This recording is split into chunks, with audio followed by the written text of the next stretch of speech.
let's go through this preseason match here.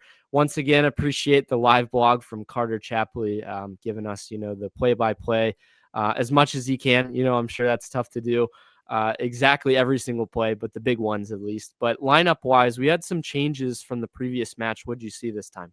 Yeah, like you said, a little bit of a rotation, from last preseason game as far as the first squad goes, and you see Giddy out there, Barlow, Flores, and Chirilla. So a little bit of a rotation in all the different positions there, up top, midfield, back line. But Ryan, we're still without Matt Miazga out there. I know they were saying that he would be reintegrated into the squad as far as training, so it doesn't seem like he's quite like match fit yet, or at least preseason match fit, to give a couple minutes there. And then I believe it was the post game that Pat was talking about Jabari here. I think Laurel had asked him like, hey, where's Jabari on this, and come to find out he took a knock and they didn't want to rush him back, so didn't see him out there. And then once again, you saw the video. Teenage Hidebe is back with the squad finally, getting just reintegrated. Once again, he kind of had a little bit of injury coming off AFCON, as well as some personal stuff, and so nice to see that he's back. Hopefully, Ryan, he gets reintegrated a lot quicker than I'm sure he would hope, but we need him here in the next couple weeks, because that Champions Cup is right around the corner.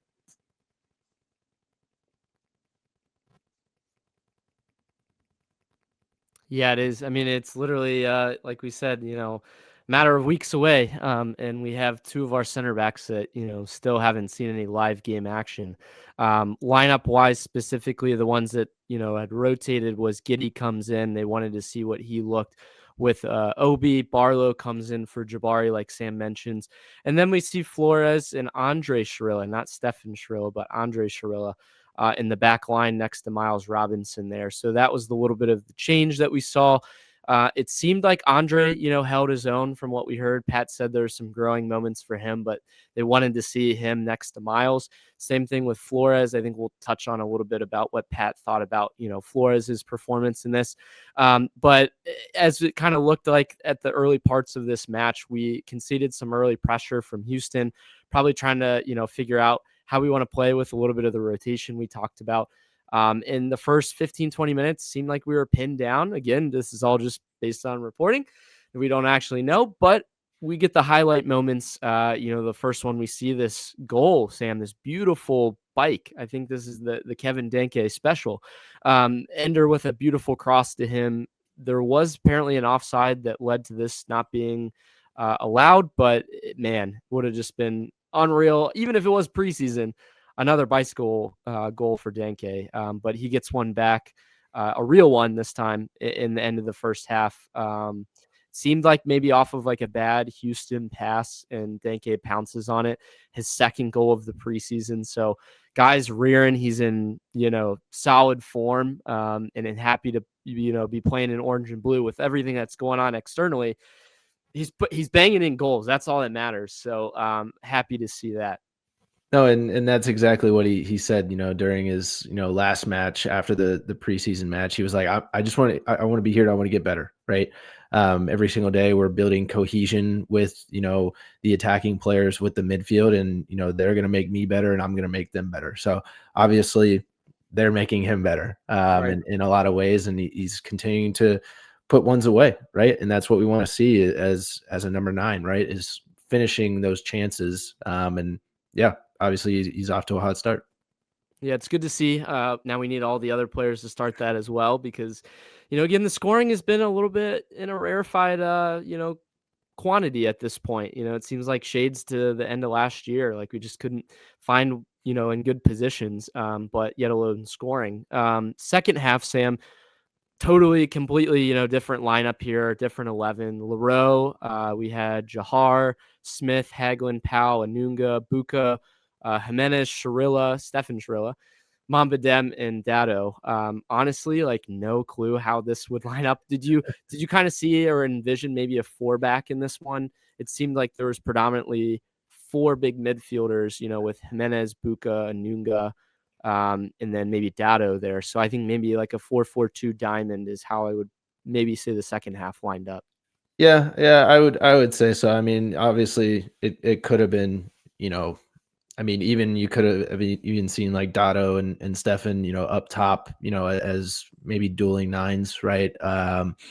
I don't know. You never really know, or Kenji up top, right, with Dado underneath, but yeah, I think as far as the back line goes, 4-4-2 diamond, doesn't sound too shabby, especially like you said, since Anunga's in there with Bucha Jimenez.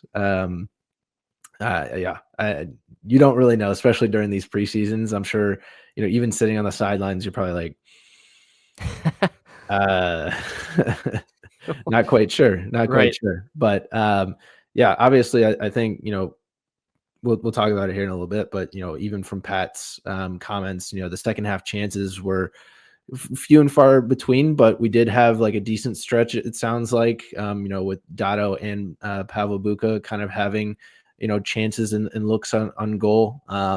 Once again, the opposing keeper just really getting after it and making those saves. But yeah, unfortunately, I think I put out for us, right? I was following along and it was like, oh, halftime, like we got the lead 1-0 at half. Awesome.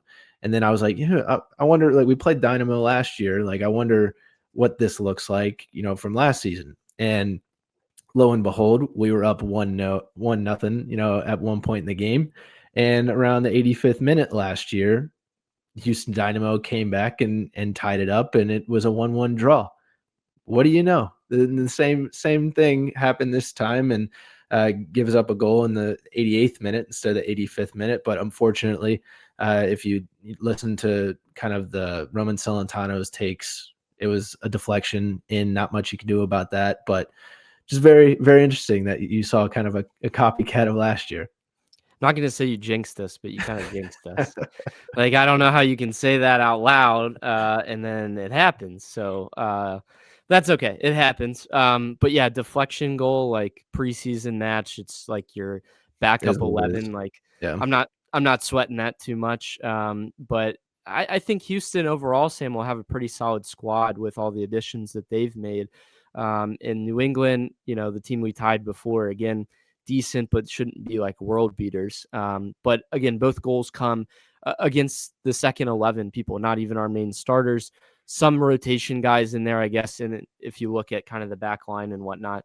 But yeah, I don't know. Takeaways for me, I'll go, into mine. It seems like we're creating more, but still only able to produce a single goal. Like, that's a little concerning. The fact that, as we get into what Pat says too, like he wants to have the ball in better, more advanced positions, and we're still working on that as well. Like, are we really seeing progress? I know he says there's progress, but um, is there any talk about Evander? Like, let's just talk about that flat out. Like in 2 matches, like hardly anything being said about Evander and what he's done on the pitch. Um, how is his connection with Kevin Denke? Is that improving? Are they seeing more, integration? I want to ask Pat, like, what is your plan to get Denke in better positions, or sorry, Evander in better positions, and to connect with the forwards? So it's just bizarre. Like, if this is going to be like our guy, our number 10, he's coming off of not a great postseason. Like, I want to hear something about Evander, and it's been a very quiet preseason for him internally. Externally, there's a lot of noise we'll get to. And then my last thing is we got to get Matt Miazga healthy, like as soon as possible, or if that means teenage, like I just don't want to run into Champions Cup in the early part of the season, with a hodgepodge defense like we did last year. Yeah, no, I agree. I think the first with Evander, like, yeah, we haven't really heard much. But at the same time, like he's our guy, right? And I don't know if it's just because maybe Pat's like, I trust what he's doing and he's doing a great job. I don't really need to talk about him because he's doing his job. Whereas like he was touching on more of like your, Andre Chirilas, your Flores, your, kind of the midfield situation. It seemed Right. like he was more talking about this time. And so I don't know. You never know, right? But yeah, obviously you'd want to, hey, just checking in, seeing is Evander doing well? How is he, feeling coming into this season? You know, does he want to win more trophies? Obviously, we saw him talking a lot about Messi, right? So that's all we've kind of heard. But yeah, obviously we want the back line also being healthy. You know, that's might be, you know, the most important when it comes down to these multiple competitions, right? Is getting your back line healthy so that way you can prevent those goals. Really helps Roman Celentano there in the back. But my takeaways for this one, once again, like you said, like it seems like just another like developmental checkpoint, right? Like, oh, all right, like I think we're making progress. You know, as far as the tactical cohesion and the squad depth, obviously you see a lot of rotating names, which I think is positive, right? Like I think I want to see this as far as like second team and first team, you know, getting acquainted with one another, because I down the stretch, right? There weren't many like names that were called down the stretch, and it felt like the same names, right? So getting those players like more chances here in the preseason and getting, you know, comfortable with one another, I think obviously it's a positive. And then, you know, is the attacking creativity, right? Is that going to be an issue still? Like we saw it all last season. Is it still going to be an issue? Like you said, like obviously Denkey is hot and that's phenomenal, but that doesn't really show creativity. That just shows once again, like us being able to put a high press on somebody, overturn the ball, and then we score a goal, right? Rather than, hey, can you make something out of nothing with possession with the ball, right? So we'll see how that works out. Obviously, we'll get updates from Carter, you know, on the next preseason match. But Ryan, as far as Pat Noonan and Roman Celentano, their post game kind of thoughts here. Roman once again kind of highlighted that slow start that you mentioned in the match, and you know, wanting to learn how to build out from the back a bit more. Said he was very comfortable with the guys defending the box really well. It sounded like in that first, you know, 15, 20 minutes of the game. But talk about kind of what Pat had to say, you know, going forward. Yeah, like I mentioned before, you know, progression seemed to overall be better just from the match, getting a solid 90 minutes in. The thing that was interesting to me is he flat out calls out, you know, Gilberto Flores, and basically says that he came in the first week a little bit out of shape. And you're like, whoa, oh, that's interesting to hear from your manager. But he wanted to see how he would fit on the right next to Miles, and communication, you know, better with Ender. They speak the similar language, so that you felt like that maybe could be a little bit better. But yeah, I think it's interesting. Like, Gilberto, you have a golden opportunity, man, to go and grab some valuable minutes. So why are we why are we showing up a little bit out of shape, buddy? But it seems like he's caught up now, and hopefully, you know, rearing and ready for a better second season. Because, you know, again, a U22 spot, we only have so many of them. We got to make them count. You know, you see Giddy's going to have good minutes, Ender's going to have good minutes, but Flores, how does he make that next step? And I just want a player that's, you know, hungry and ready, and not one that's, you know, coming in a little out of shape. So I don't know if that's a straight call out or if he's just saying he's seeing improvement in the player. So that was interesting. Also, you know, we've been asking for, hey, is Obi and Giddy going to get a run out together? You know, there's times where Bucha's been run to death and played so many minutes for us. Like, if you give the guy a breather, can he be that much more effective? So seeing Giddy in the middle, or even he had mentioned seeing all three together, that might be an option as well. So interesting with that. And then finally, like, you know, getting the ball in the final third, like, how do we improve that? It seems pretty obvious, but the ball progression, it still appears they're trying to figure that out. We're getting better play through wing backs. It seems like better, you know, crosses and things like that. And then we're going to start preparing for some of these upcoming official matches that we have in the next few weeks. Nothing we've seen really so far is geared towards the guys we're going to play yet, it appears. But yeah, I'm excited just to see how that progresses, how, you know, what he is saying actually comes to fruition. Don't you agree with that? No, yeah, absolutely. And you know, we can only see, you know, through social posts and through what Carter says. So Right. we'll take it with a grain of salt as well, because we're not, you know, seeing it with our own eyes. So Yeah. the next preseason match for FC Cincinnati is going to be February 7th. They take on Detroit City FC. So USL squad, maybe a little bit of a confidence boost and, giving us a Go and chance to. smack them, you know? I know Go that's what win I'm by a saying. lot. Like, tactically, Yeah. right? We can maybe try some new things and, hopefully we find some answers.